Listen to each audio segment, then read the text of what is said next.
पिता मगन लाल मरने से पहले छगन को अपनी ढोकले की दुकान सौंप कर जाता है। पिताजी मुझे दुकान तो सौंप कर चले गए, पर कभी ढोकला बनाना नहीं सिखाया। पर अब घर चलाने के लिए कुछ ना कुछ तो करना पड़ेगा ना।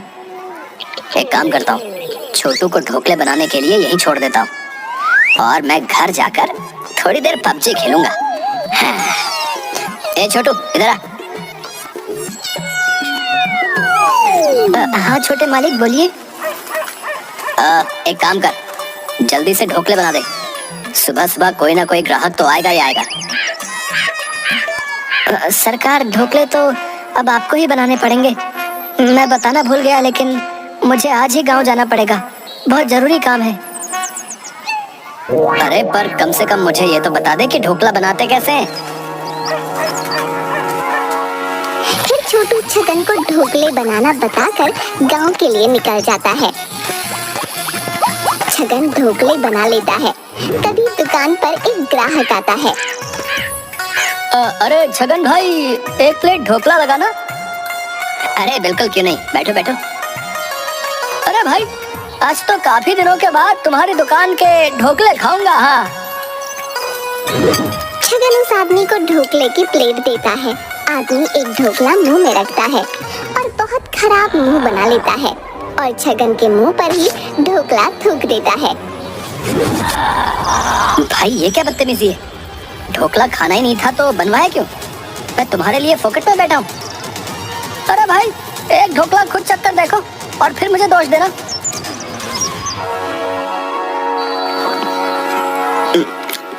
अरे बाप रे, इसमें तो सच में ही स्वाद नहीं है। अरे अरे भाई, यहाँ पर कोई स्वादिष्ट ढोकला नहीं मिलने वाला। चलो चलो, किसी और दुकान पर चलते हैं। अगर ऐसा ही चलता रहा तो ये दुकान ही बंद करनी पड़ेगी। छगन बेटा, तुझे बहुत अच्छे ढोकले बनाना सीखना होगा, पर कैसे कैसे सीखें? फिर छगन ने बहुत बार अच्छे ढोकले बनाने की कोशिश की, पर हर बार ढोकले खराब ही बनते। थोड़े ही दिनों में उसकी ग्राहकी बहुत कम हो गई। वहीं दूसरी तरफ मगन की मौत की खबर सुनकर धनीराम छगन की दुकान पर आ जाता है। बेटा, तुम्हारे पिताजी की मौत की खबर सुनी, सुनकर बहुत बुरा लगा। वो मैं उस समय बाहर था, गांव गया था, इसलिए नहीं आ पाया। छगन की भी आंखों में आंसू आ जाते हैं। वैसे बेटा, मैं तुम्हारे पिता के नाम पर एक स्मारक बनवाना चाहता हूँ। आखिर वो मेरा बहुत अच्छा दोस्त था, पर उसमें तुम्हारी इजाजत की जरूरत है। ये वो कागजात हैं, इन पर तुम्हारे दस्तखत चाहिए। अरे हाँ काका, क्यों नहीं। छगन बिना कुछ सोचे समझे बिना पढ़े कागज पर दस्तखत कर देता है। धनीराम दस्तखत लेकर घर पर आ जाता है। मैंने सुना है कि आप मगन चाचा के नाम पर कोई स्मारक बना रहे हैं, पर क्यों? कल तक तो आप उनकी दुकान लेना चाहते थे। अरे बेवकूफ, तू अभी तक मुझे नहीं समझ पाया। ये देख, इन कागजों पर मैंने उसके दस्तखत ले लिए हैं। ये उसकी इजाजत के नहीं, बल्कि ये कागज उसकी दुकान के हैं। इसमें लिखा है कि ये दुकान वो मेरे नाम कर रहा है, या फिर उसे इस दुकान के बदले 10 लाख रुपए देने होंगे। और 10 लाख रुपए वो तो क्या, उसका बाप भी आकर नहीं दे सकेगा। फिर इस दुकान के तो मुझे चौगुने दाम मिलेंगे, देखना। तभी कुछ आदमी हाथ में लाठियां लेकर छगन की दुकान के सामने खड़े हो जाते हैं। आइए आइए भाई साहब, बैठिए। 1 2 3 4 5, आप लोग बैठिए, मैं फटाफट 5 प्लेट ढोकले तैयार करके लाता हूँ। हम यहाँ ढोकले खाने नहीं आए। हमारे सेठ धनीराम ने तुम्हें 15 दिनों में ये दुकान खाली करने के लिए कहा है, नहीं तो तुम्हें 10 लाख रुपए देने पड़ेंगे। क्या? अरे भाई, तुम्हें कोई गलत फहमी हुई होगी। धनीराम काका मेरी दुकान क्यों खाली करवाएंगे? वैसे भी वो तो मेरे पिताजी के बहुत अच्छे दोस्त थे। पांचों आदमी जोर जोर से हंसने लगते हैं। सेठ धनीराम पैसों के अलावा किसी और का दोस्त हो ही नहीं सकता। कल तुमने ही तो उसके कागज पर दस्तखत किए थे ना, और इसमें यही लिखा है कि या तो तुमने दुकान खाली करनी होगी या फिर 10 लाख रुपए का इंतजाम करना पड़ेगा, समझे? क्या? जाओ और जाकर कह दो अपने सेठ से कि मैं अपनी दुकान किसी को नहीं दूंगा। अभी तो जा रहे हैं, पर थोड़े दिन बाद फिर से आएंगे। और हाँ, याद रखना, या तो दुकान या फिर 10 लाख रुपए।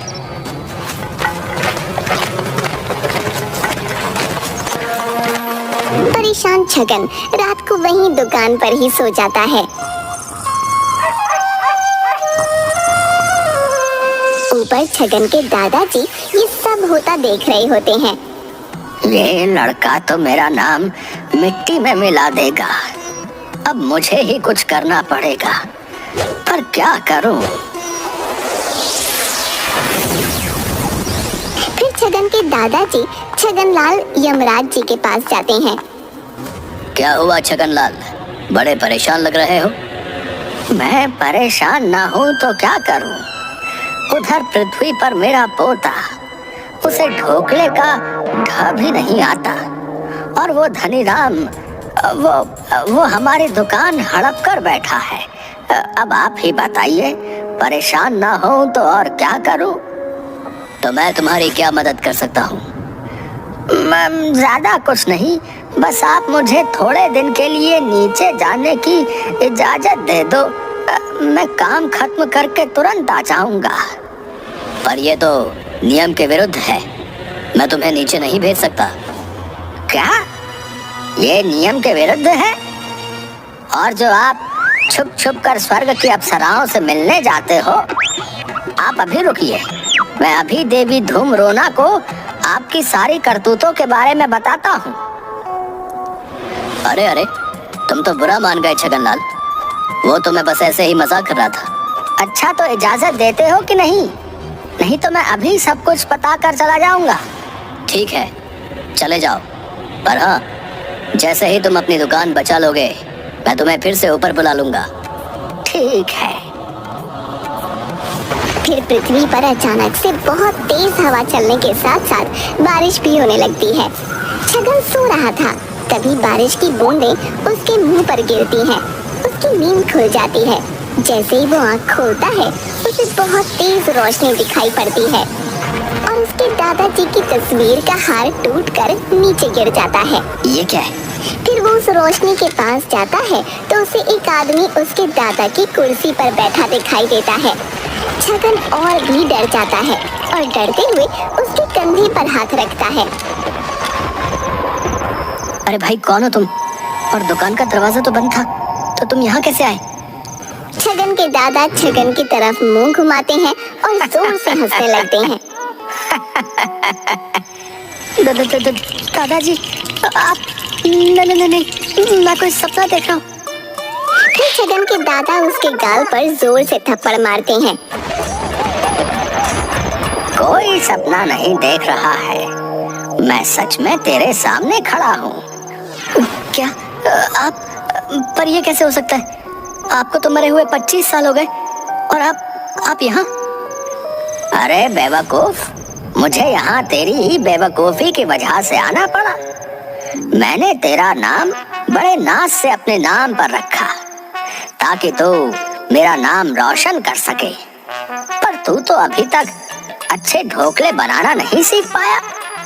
और दूसरा ये कि तूने हमारी दुकान उस धनीराम के हवाले कर दी। बचपन में पढ़ लिख लेता तो आज ये नौबत नहीं आती। मैं तो तेरे बाप को बेवकूफ समझता था, पर तू तो उससे भी बड़ा गधा निकला।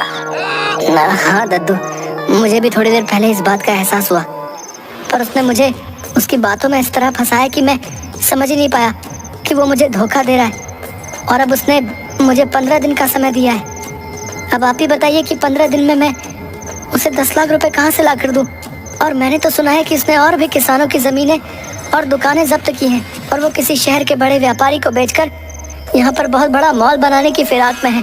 हाँ हाँ, पता है मुझे सब कुछ पता है, इसीलिए तो मैं यहाँ पर आया हूँ। पर सबसे पहले तो मैं तुझे ढोकले बनाना सिखाऊंगा। बेवकूफ, तुझे ढोकला बनाना भी नहीं आता। तूने तो मेरा नाम मिट्टी में मिला दिया।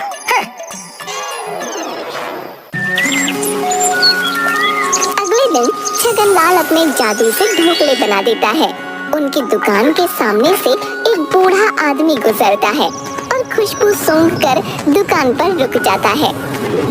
यही 26 साल पुरानी तेरे दादा के हाथ के ढोकले की खुशबू आ रही है। अरे पर दद्दू को मरे हुए तो 25 साल हुए। अरे मरने के 1 साल पहले उसने काम छोड़ दिया था ना बेवकूफ। चल अब जल्दी से एक प्लेट बना दे। हाँ हाँ क्यों नहीं, आइए आइए बैठिए। और देखते ही देखते उसकी दुकान पर बहुत भीड़ इकट्ठा हो जाती है। कुछ दिनों तक उसकी दुकान बहुत अच्छे से चलने लगी और अब छगन भी ढोकले बनाना सीख रहा था। अरे वाह दद्दू, आपके ढोकले ने तो कमाल कर दिया।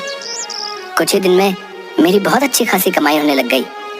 सच में अगर आप नहीं आते तो मेरा पता नहीं क्या होता। पर दद्दू फिर भी इतने कम समय में मैं 10 लाख रुपए कैसे जमा कर पाऊंगा? अरे तू क्यों फिक्र करता है, तेरा दादा है ना। अरे क्या दादा है कर रहे हो? आप मेरे लिए कोई सोने चांदी का घड़ा गाड़ कर गए थे क्या, जो कहते हो कि दादा है? तभी छगनलाल की नजर एक पेपर पर पड़ती है। अरे देख पेपर में क्या खबर छपी है। देख, शहर में सबसे बड़े रेस्टोरेंट की रसोई के लिए एक प्रतियोगिता का आयोजन किया गया है। उसमें जिसका भी खाना सबसे स्वादिष्ट होगा उसे बहुत बड़ा इनाम मिलेगा। इससे हमारी बहुत मदद हो जाएगी। अरे वाह, अगर मैं इस कंपटीशन में जीत गया तो मैं अपनी दुकान बचा सकता हूँ। फिर छगन और उसके दादा दोनों उस कंपटीशन में पहुंच जाते हैं। इस कंपटीशन में धनीराम का भी एक आदमी होता है। यहाँ भी आ गया। उसकी दुकान बचाने के लिए इस कंपटीशन में भाग ले रहा है। पर मैं भी देखता हूँ कि ये कैसे जीतता है। दद्दू, मैं अभी भी आपके जितने स्वादिष्ट ढोकले नहीं बना सकता। एक काम करो, क्यों ना आप मेरी जगह ढोकले बना दो। वैसे भी यहाँ किसको पता चलेगा।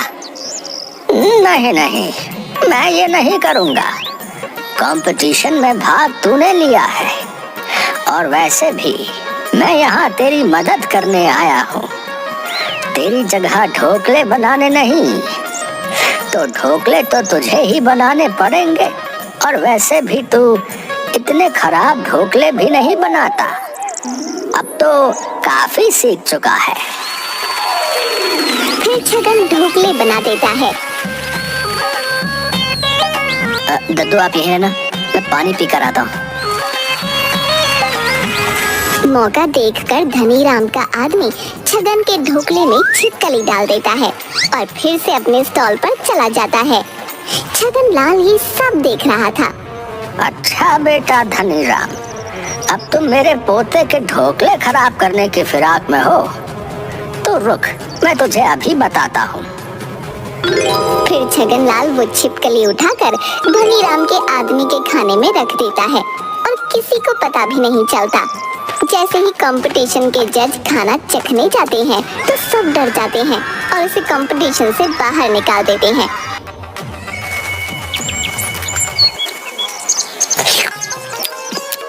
अरे वाह, तुमने तो बहुत ही ज्यादा स्वादिष्ट ढोकले बनाए हैं। ऐसे ढोकले तो मैंने आज तक नहीं खाए। छगन प्रतियोगिता जीत जाता है। उसे इनाम में 8 लाख रुपए मिलते हैं। देखा, मैंने कहा था ना कि तू इतने बुरे ढोकले भी नहीं बनाता है रे। पर दद्दू, मेरे पास पैसे मिलाकर भी इसमें 1 लाख कम है और 1-2 दिन में वो धनीराम हमारी दुकान उस शहर के आदमी को बेच देगा। अब 2 दिन में ही मैं पैसों का इंतजाम कैसे करूंगा? वो सब तू मुझ पर छोड़ दे और इस धनीराम को तो मैं सबक सिखाऊंगा। अगले दिन धनीराम का एक आदमी छगन की दुकान पर आता है। अरे भाई, अभी 2 दिन बचे हैं और तुम आज ही पैसे लेने आ गए? नहीं भाई, मैं बस तुम्हें याद दिलाने के लिए आया था। पर चलो अब आ ही गया हूँ तो 1 प्लेट ढोकला लगा दो। फिर छगन के दादाजी को शरारत सूझती है। छगन उस आदमी के लिए 1 प्लेट ढोकला लाता है और छगनलाल उसमें मिर्ची रख देता है। धनी धनीराम के आदमी के कान में से धुआं निकलने लगता है। अरे भाई, अरे ये तूने क्या किया? मिर्ची, मिर्ची। अगले दिन धनीराम उस शहर के व्यापारी से मिलता है और वहाँ पर छगनलाल भी पहुँच जाता है। धनीराम उस व्यापारी को सारे जमीन के कागजात देता है। ये लीजिए सर, ये गांव की जमीन के पेपर्स हैं। अब आप बेफिक्र होकर यहाँ मॉल बनाइए। मैं ये सारी जमीन इस व्यापारी को दे दूंगा और किसानों से और दुकानदारों से पैसे लेकर उन्हें उनकी दुकान और जमीन भी वापस नहीं करूंगा। मेरी तो चांदी ही चांदी है। तभी छगनलाल उसके जादू से पेपर का लिखा बदल देता है। अरे वाह धनीराम, तुम तो मेरे मॉल के लिए अपनी सारी जमीन मुझे दान कर रहे हो। धनीराम हक्का बक्का रह जाता है और पेपर छीन कर पढ़ता है और फिर सारे पेपर्स देखता है तो सभी में यही लिखा होता है।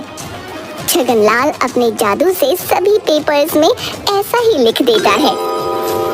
मेरा नाम है धनीराम और मुझे पैसों के अलावा किसी और से नहीं है प्यार। मेरी मति मारी गई है जो मैं तुम्हें अपनी जमीन मॉल बनाने के लिए दूंगा। जाओ जाओ, मुझे कोई जमीन नहीं देनी। और ये सुनकर व्यापारी वहाँ से चला जाता है। यह कैसे हो सकता है? मैंने तो किसानों के और दुकानदारों के पेपर्स रखे थे। ऐसा कैसे हो सकता है? फिर छगनलाल धनीराम को डंडे से मारने लगता है। अरे अरे अरे अरे अरे अरे अरे ये कौन है और मुझे क्यों मार रहा है? अरे अरे मुझे क्यों मार रहा है? अरे अरे भूत, अरे भूत। अब पैसों के लिए किसी को परेशान करेगा है? बोल बोल, अब किसी और को पैसों के लिए परेशान करेगा? धनीराम को कोई नहीं दिखाई देता है, सिर्फ आवाज ही सुनाई पड़ती है। अरे नहीं नहीं नहीं भाई, भाई कौन हो तुम? मुझे माफ कर दो। मैं कभी भी किसी को भी पैसों के लिए परेशान नहीं करूंगा। अब अगर किसी को परेशान किया तो अंजाम इससे भी ज्यादा बुरा होगा, समझा? अब जाओ और सभी किसानों और दुकानदारों से जाकर माफी मांगो, नहीं तो।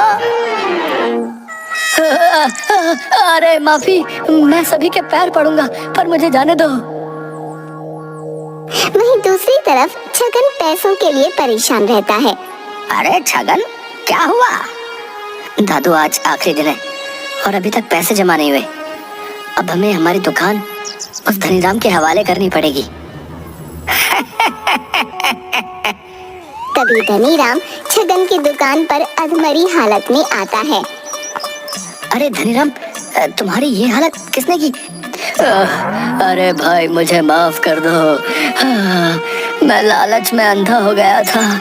आई, मुझे तुम्हारी दुकान नहीं चाहिए। मुझे माफ कर दो। मैं सभी से माफी मांगने के लिए आया हूँ। मुझे माफ कर दो। आई। छगन समझ जाता है कि ये सब उसके दादाजी की करामात है। ठीक है, पर आगे से किसी को भी परेशान मत करना। देख लिया ना, बुराई का अंजाम बुराई होता है। दद्दू, ये सब आपका ही कमाल है ना? छगनलाल हाँ में सिर हिलाता है। आपने तो कमाल ही कर दिया। अगर आप नहीं होते तो न जाने मेरा क्या होता। आप ही की वजह से मैं ढोकले बनाना भी सीख गया हूँ और अब मैं आपका नाम और भी रोशन करूंगा। हाँ मेरे बेटे, मुझे तुझ पर गर्व है, पर अब मुझे जाना होगा। मैं यहाँ सिर्फ अपनी दुकान को बचाने के लिए और तुझे सही राह दिखाने के लिए आया था। पर दादू, कुछ दिन और रुक जाते। रुकना तो मैं भी चाहता हूँ, पर रुक नहीं सकता। पर मेरा आशीर्वाद हमेशा तेरे साथ है। ऐसा कहकर छगनलाल की आत्मा गायब हो जाती है।